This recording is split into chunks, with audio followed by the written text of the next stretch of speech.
So, very hype ngayon ang Topo Square. So, para maiba lang, gagawa naman ako ng tokwa rectangle. So, una, itong ating tokwa ay binalutan ko muna ng crispy fried breading mix.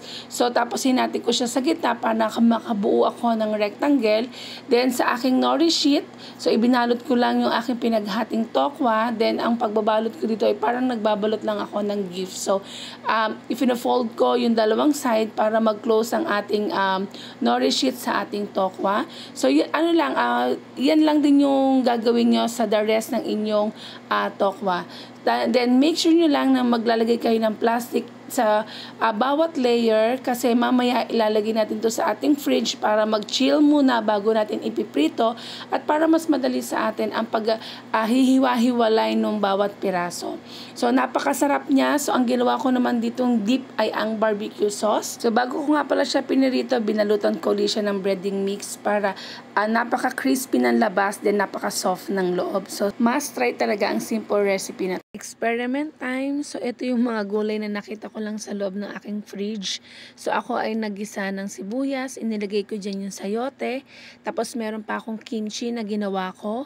So, hinalo-halo ko lang siya. Naglagay lang ako ng mga seasonings tulad ng yung breading mix para medyo lumapot yung sauce. Then, nung maluto na yung mga gulay, naglagay naman ako ng chicharon. Masarap yung kinalabasan ng ating experiment for today. Super nag-enjoy ako dito sa ginawa kong tuna veggie salad. So, pinagsama-sama ko lang ang lettuce, pipino, tapos bumili lang ako ng whole kernel corn, nilagyan ko ng cheese, ng isang tuna in can, then mayonnaise na chicken flavor na siya, then minix ko lang siya. Sulit talaga. Ang sarap niya. So, must try to sa may hilig dyan sa salad at medyo nagda-diet. Okay na okay to.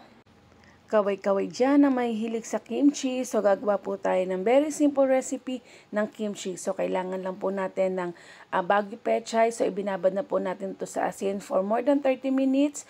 Then, nakita nyo po sa inyong screen yung mga ingredients na ginawa ko. So, ito po yung tinunaw ko na glutinous rice. Niluto ko po siya hanggang sa mag-thicken. Then, pinagsama-sama lang po natin dyan yung onion, yung garlic, chili garlic, onion leaves, at yung ating carrot. So, haluin lang natin mabuti ang lahat ng ating ingredients. Then, after ma-mix well natin, so pwede na nating ilagay ang ating Baguio pechay na ating ibinabad sa asin. So, make sure lang pala na i-rinse nyo o huhugasan yung mabuti ang ating Baguio pechay para maalis yung alat nito. So, to taste, magdadagdag tayo dyan ng patis, sugar or honey, or kaya kung gusto nyo naman, mag-add pa kayo ng more chili kung mas mahilig kayo sa maanghang. So, ito na yung ating product, ang ating kimchi. So, pwede na itong ma-enjoy agad. Thank you!